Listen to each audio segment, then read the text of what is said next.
Hey everybody, and welcome back to another episode of Bulletproof Selling. My name is Sean Rhodes, the Chief Sales Sergeant of Bulletproof Selling and author of the book Bulletproof Selling, a guide for systemizing sales on the battlefield of business. There is one thing that we believe here at Bulletproof Selling above all others, and that is that hope is not a sales strategy. So no matter where you are in the world of sales, maybe you're one of those frontline SDR business development reps, maybe you're at the top of the pyramid, maybe you are a sales VP trying to figure out how to get more performance, how to get more profit, how to get your people to execute on the plans that you and the other leadership team spent so much time building. Hope is entering into the lives of too many salespeople in too many ways. So we are here each week, sometimes multiple times a week, to help you remove hope from how it is that you and your team sells. And over the course of the last few years that we've been running Bulletproof Selling, we've been able to have on Hall of Fame speakers. We've been having best-selling authors, folks from different continents. We've been able to interview folks from all over the world, everybody out there helping salespeople remove hope from how it is that they do business. And so out of each and every one of these episodes, if you've been with us, this is your first time or if it's your 100th time, we build sales systems on this show. So wherever you are in your sales career, whether you're in leadership or whether you're on the front lines, to help you remove hope, we're going to give you a system that you can use no matter the size of your team or the size of your goals.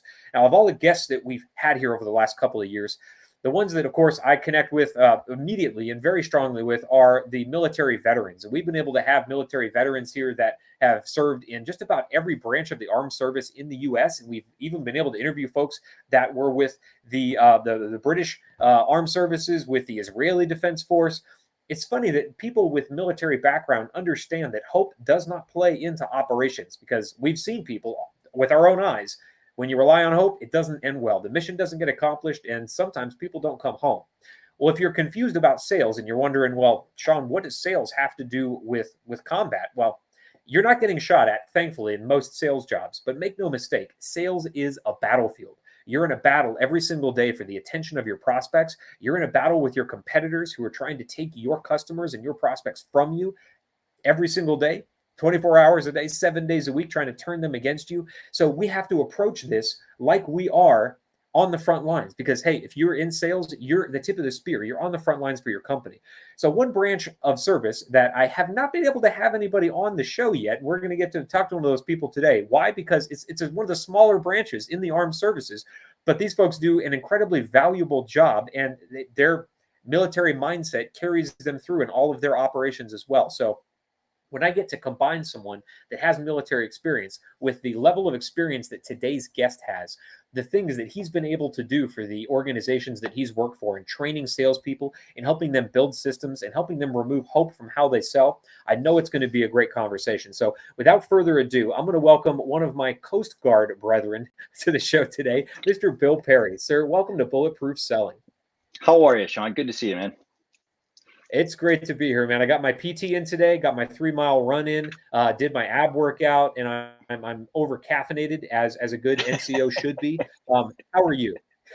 I just finished my run. I'm still probably a little Cool. flush in here.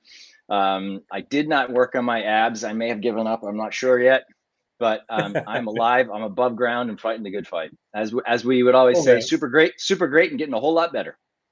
That's right. That's right. It's every day, because every day is a journey of continuous improvement in the military. It's how we're able to get better. In sales, I understand, is the same way. So talk to me about sales, Bill. Talk to me about what transitioned you from being an officer in the Coast Guard, which is, I think, the smallest branch of the U.S. Armed Service, maybe behind the Space Force now, but I don't know. And then what got you into sales? Because like the whole veteran journey of getting you prepped for sales teams, you're one of the rare people like me that can say, well, my job in the military actually prepared me to sell. So walk me through how that journey looked for you. Absolutely. And now to be fair, though, I have to warn you, I have to set the record straight. The Coast Guard is the hard nucleus around which the Navy forms during a time of war. It's got, we're This important. No. We have a very, very valid mission that a lot of people really don't understand. Everything from aids to navigation to drug enforcement, law interdiction, and actually even during the time of war, if we're in a foreign port, the U.S. Coast Guard is there to secure the port, because that's what we do in normally, and we also board all the other vessels. Anyway, that's not what we're here to talk about. So how did I get here?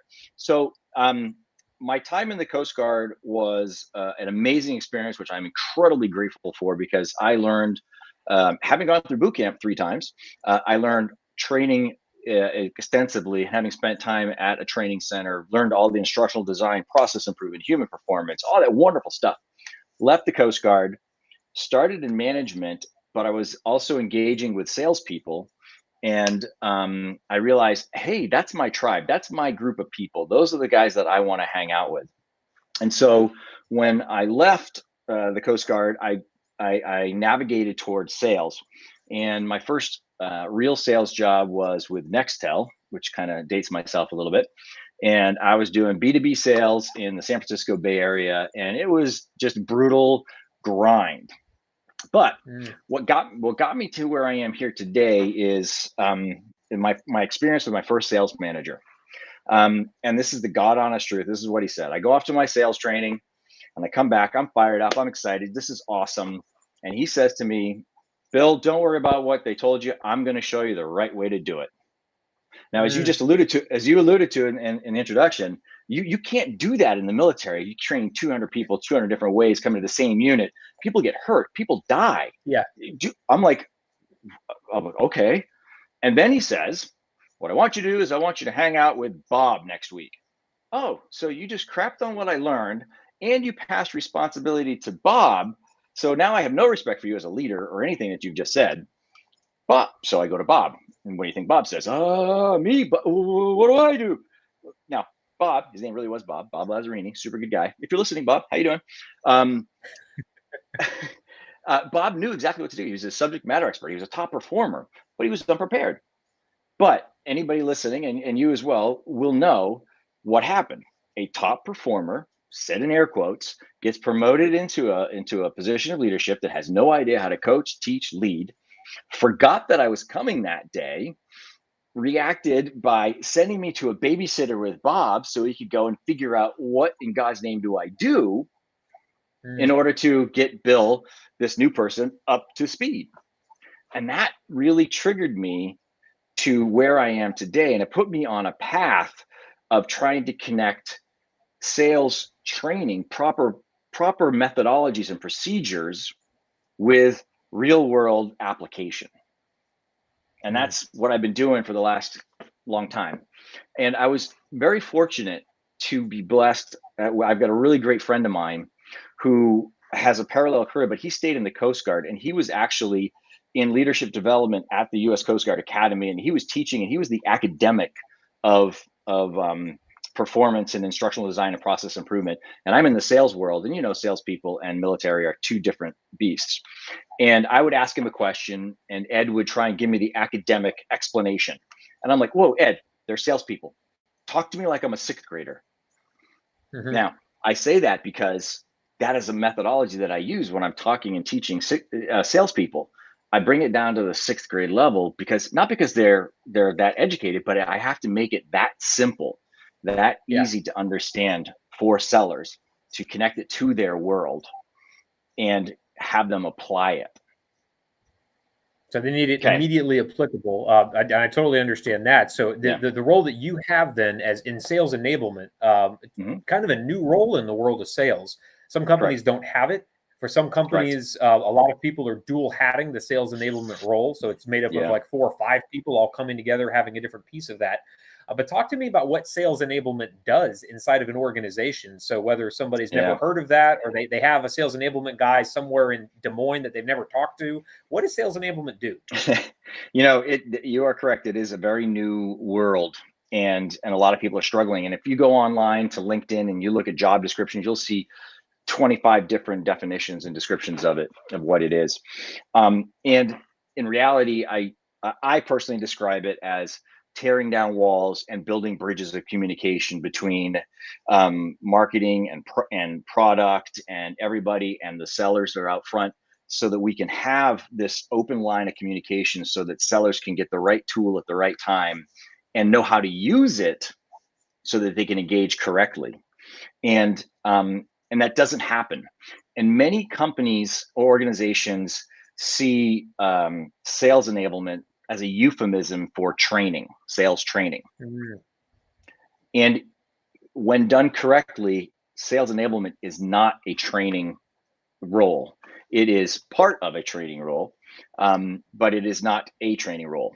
Now, what happens where I feel blessed is my last 4 years with the Coast Guard, I was in a performance consultant role. So I spent time consulting.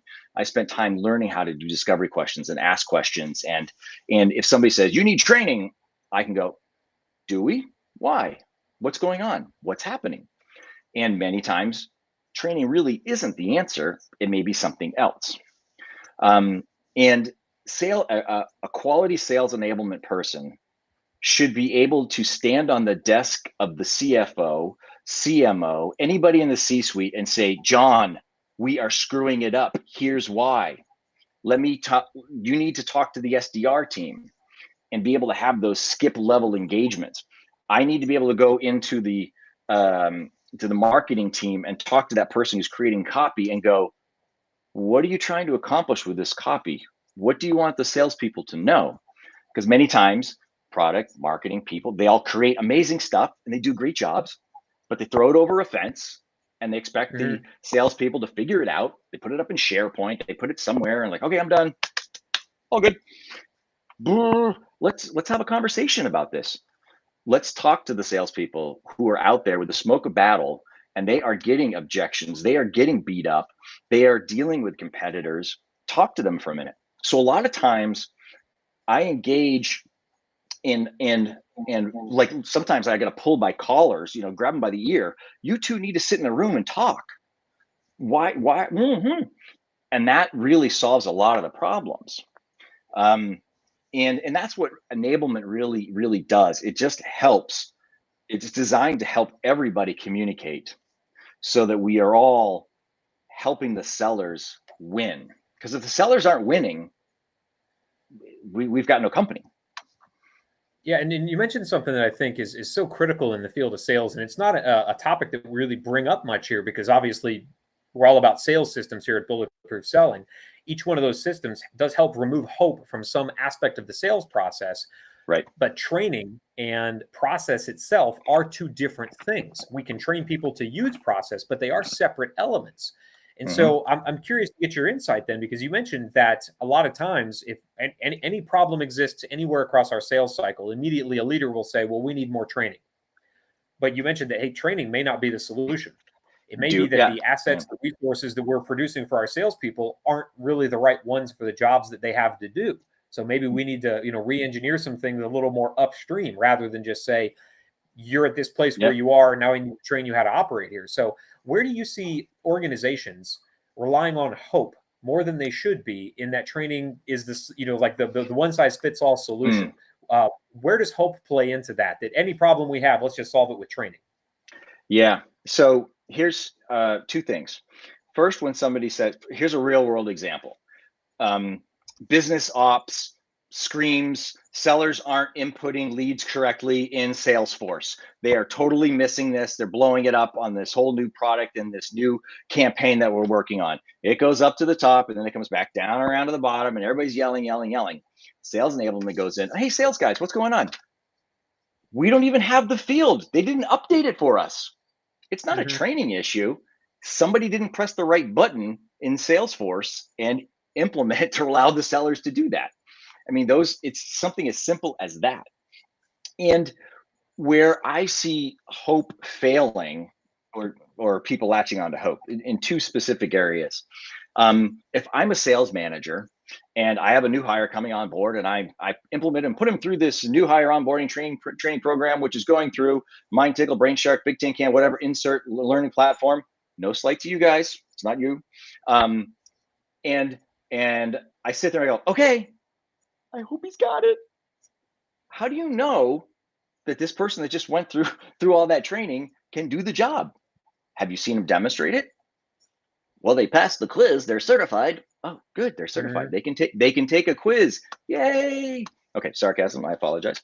But we need to do better job. Sales managers, sales leaders need to do a better job after these things are done and going to that seller and saying, show me how to enter this lead. Show me how outreach works in your daily workflow. Show me how outreach and Salesforce and HighSpot all work together for us to move a prospect through the platform. And just like you experienced when you joined the military, and this is what the military does incredibly well, we take young men and women who have zero experience, put them through a learning process where we either qualify them in or out, and we forget the out part, and we've got to get really good at qualifying out. And we take them through a process where they have to clearly explain or demonstrate their understanding and knowledge of it.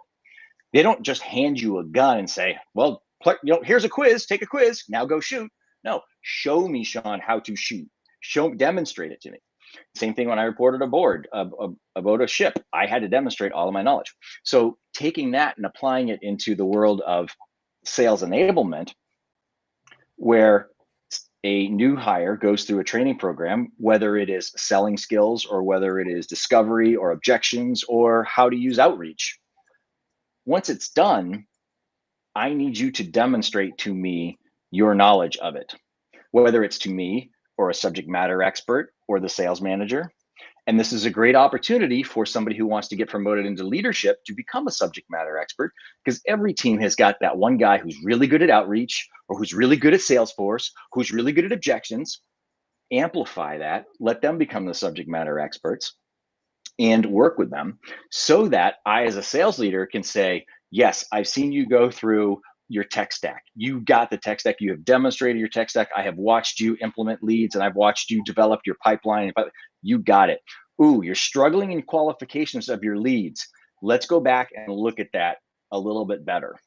What's missing in your qualifications? Which leads me to the second area of hope.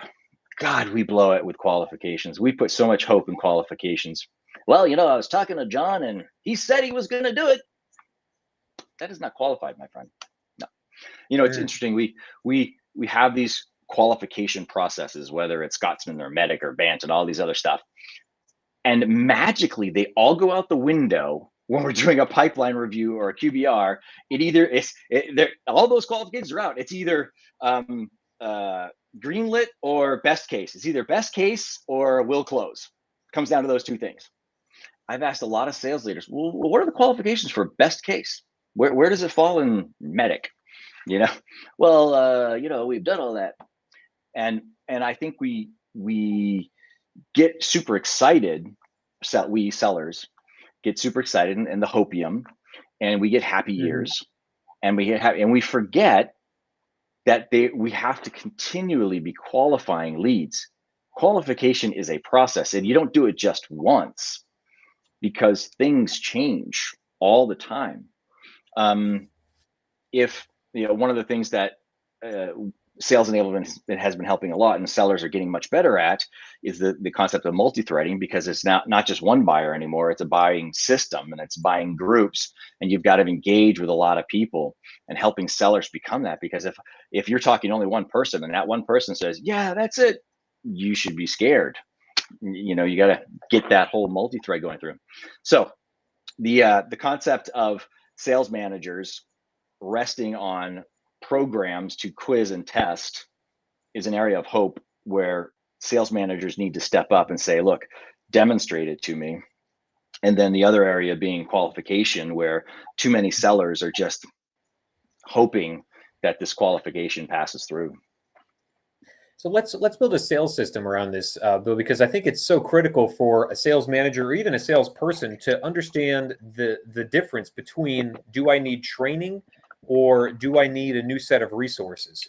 Because often, if you can turn over that one field inside of a CRM to a salesperson, pretty simply they can figure out how to use it, what needs to go there, especially if it's labeled. Right. But if you're asking me, where our salespeople need training on how to better use the CRM, like you said, if it's broken or it's missing that key element we're asking for, all the training in the world isn't going to fix it. So when we talk about building training systems in sales, same thing that we learned in the military. I need to know what this thing is actually supposed to accomplish, when to bring it out of the box, when to use it, what weapon system am I choosing for which mission?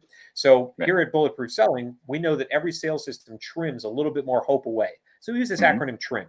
The T in TRIM is the trigger element.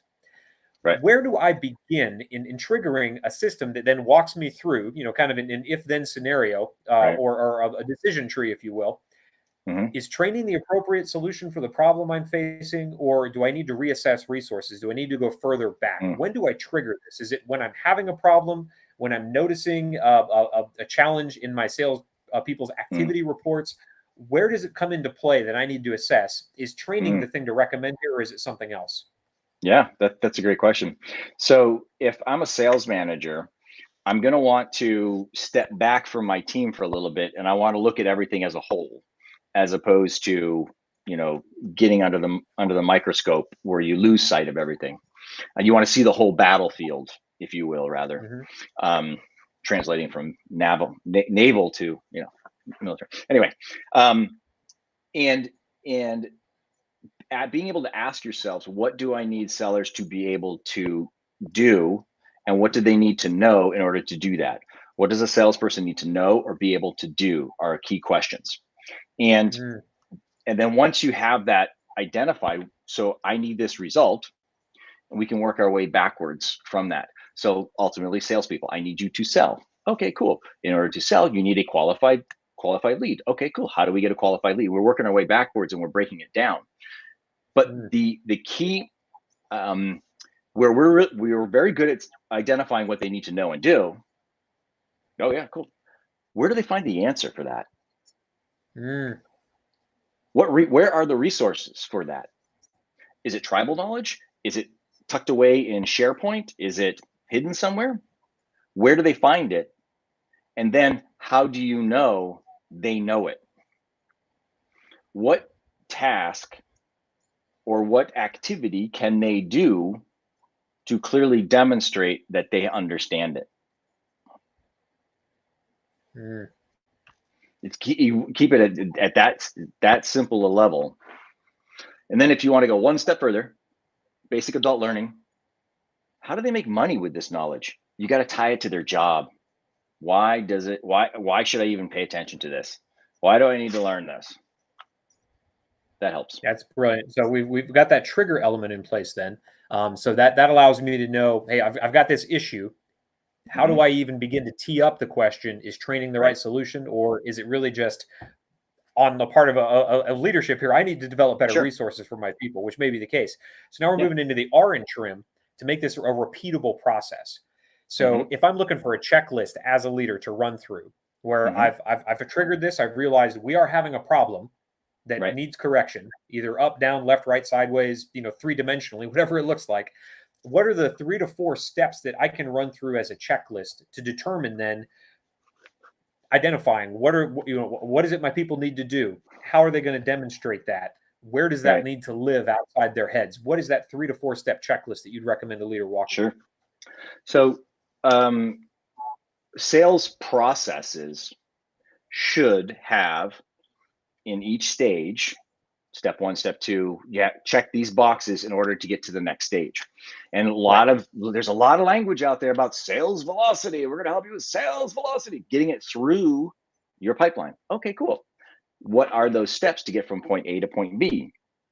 Now that's a checklist in of itself, and holding your team accountable to those check boxes will help you have that repeatable process that you don't have to think about.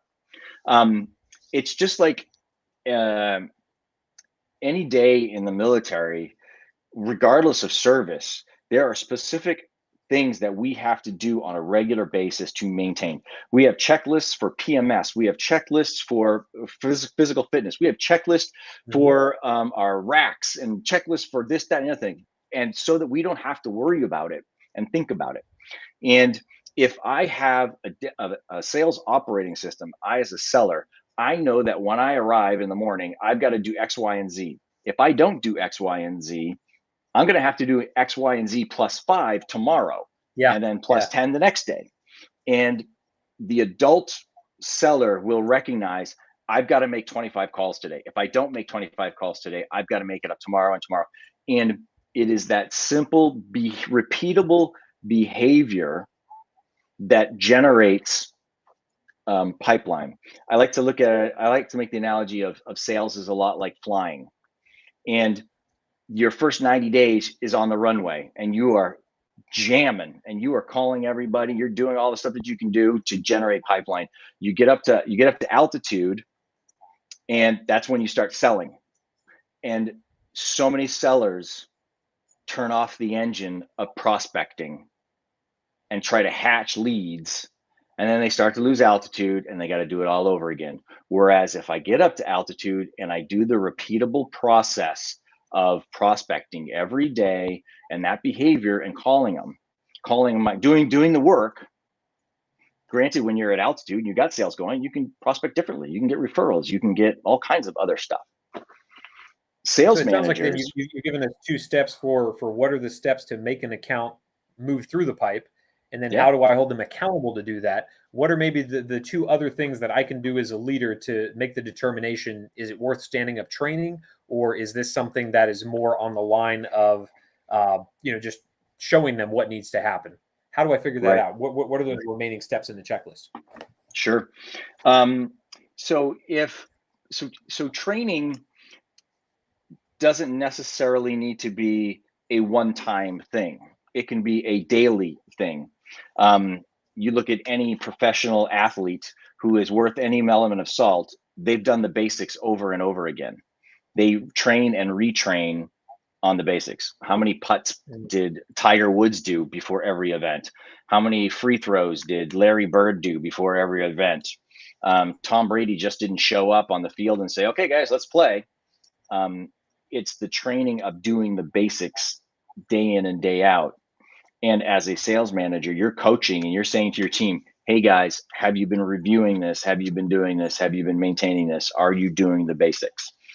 That's probably going to be your best level of success for maintaining that training. Now, if something comes up that is out of the norm, a new product has been released, and there's a new competitor on the street, then I may have to introduce new training. A new tech stack tool just came in. Then we have to do training from that perspective. Gotcha. Then, so for a sales leader's perspective to a salesperson, can make the call on whether training is even necessary by asking, it sounds like, is this a problem that is going to recur again, in that Right. I'm going to need to train every new onboarded salesperson in this tech stack. I'm Right. going to need to train people how to deal with this objection that we keep hearing. Is that when Right. training becomes appropriate? Yeah, I think it's safe to say. So when a person arrives on a sales manager's team, they should be well trained on the basics of doing stuff. If there's a deviation from that, sales enablement will probably come in and help make those trainings and implement and amplify. I find a lot of times training issues are not really training issues, but rather they're leadership issues. And I've had some uncomfortable conversations with sales leaders. Basically says, you got to do your job, dude. I mean, I can train you guys, but it's your team.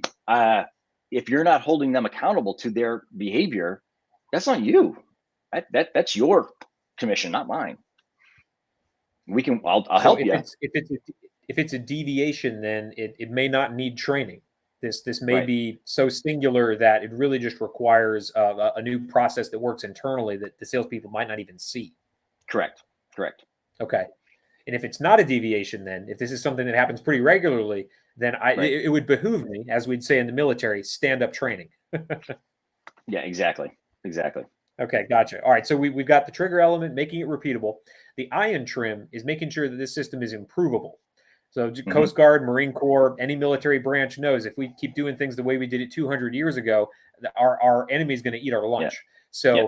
how do I make sure that I'm improving how I assess situations as they come up to make the determination, is this worth standing up training, or is it something that's so singular that it's just a singular deviation? I just need to, make a one-time call on it. Yeah. How do I improve that decision-making process? You bring up a really good point, because if we're not improving and we're stagnant, our competitors are going to be way ahead of us. And that's, for me, that's where it is so critical for other people in the company, from either marketing or from product help. I need their help to tune into conversations. Tools like Gone or Chorus are very powerful, because marketing on a Saturday can listen to calls that we can direct them to and say, hey, this is what we're hearing out there.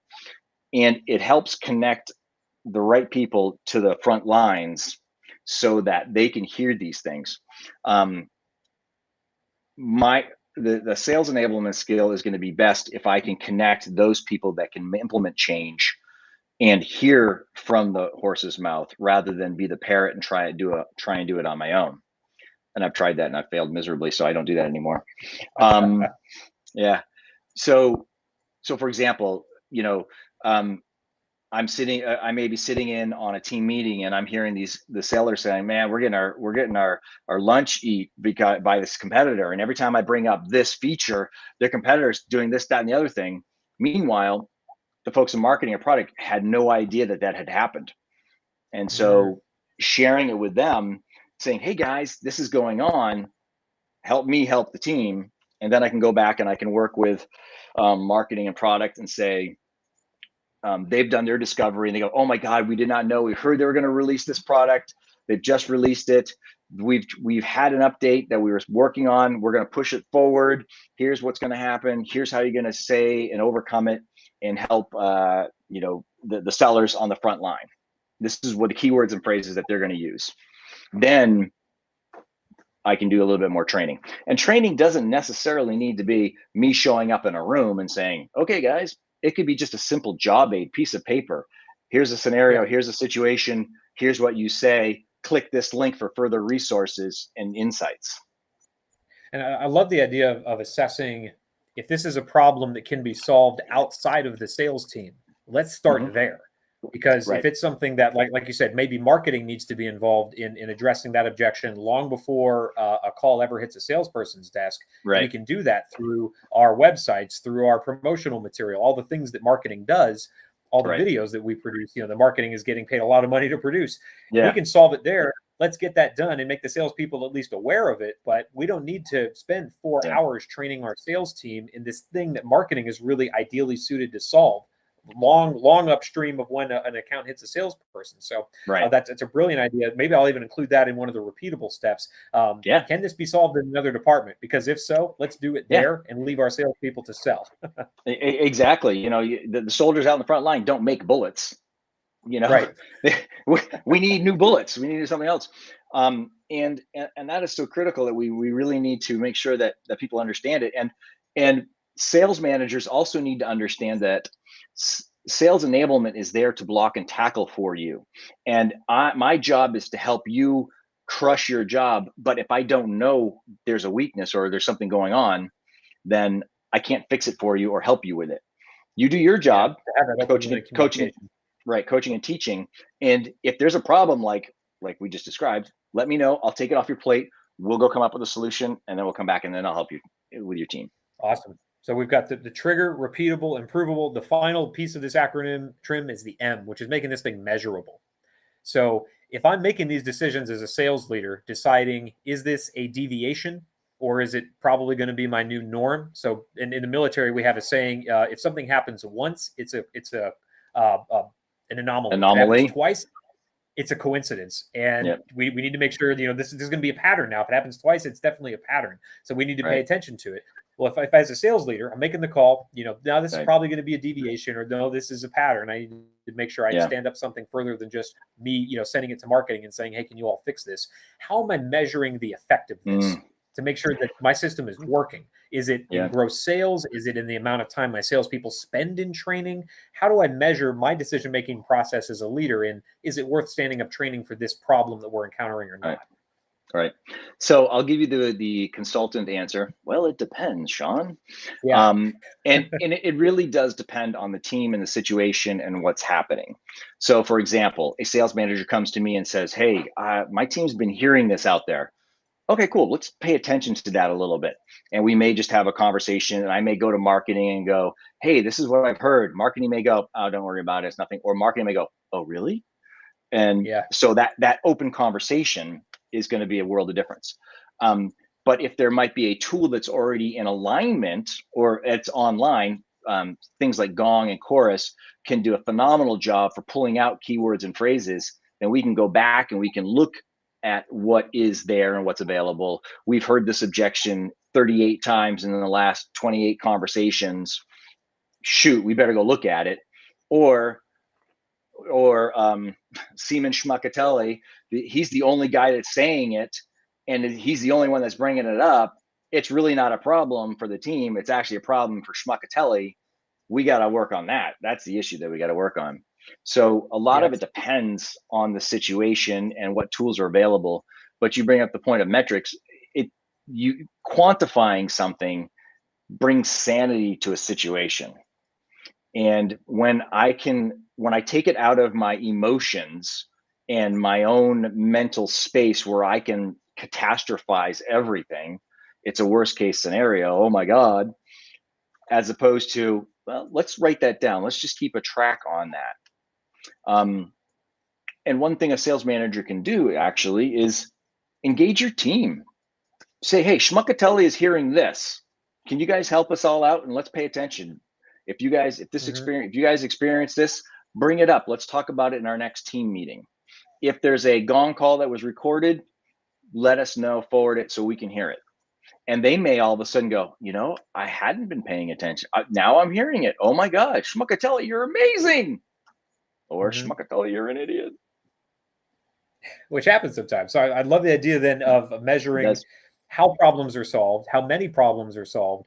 And it sounds like you're also referencing the potential impact that could have on the sales process. Sure. So we know with this, it's one change we made, which required a little bit of change in marketing and maybe 15 minutes with our salespeople dedicated to that problem.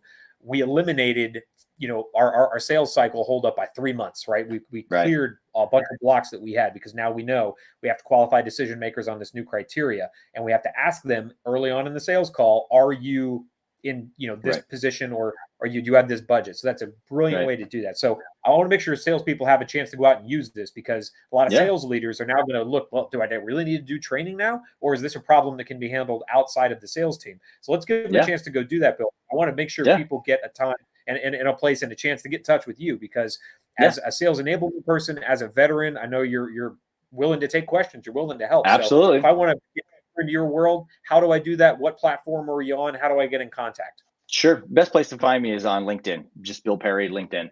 And Parry is spelled with an A, just like the verb, to Parry, P-A-R-R-Y. Awesome. So I'll definitely make sure that we're tagging Bill. So if you're seeing this on LinkedIn, definitely get out there and get in touch with him. Shoot that connection request over. Ask him questions. If you have a sales challenge in your organization, with Bill's experience, I know he could at least point you in the right direction, if not solve it on the spot for you. So definitely take advantage of Bill. For all of us here at Bulletproof Selling, of course, hey, one sales system after another, removing hope from pipelines across the world. This is what we do. So I want to thank Bill very, very much for taking the time to be here with us. If you are catching this on YouTube, subscribe. Hey, everybody subscribe to the YouTube channel, Bulletproof Selling. Listening to us.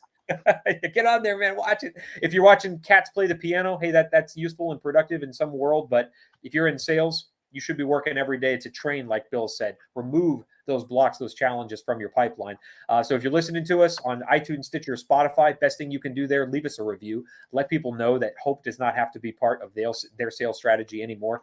And so for all of us here at Bulletproof Selling in the sales world, Bill, let's get out there together, man. Let's join forces as the Marine Corps and the Coast Guard occasionally do. Let's make selling bulletproof. You bet. Thanks so much, Sean.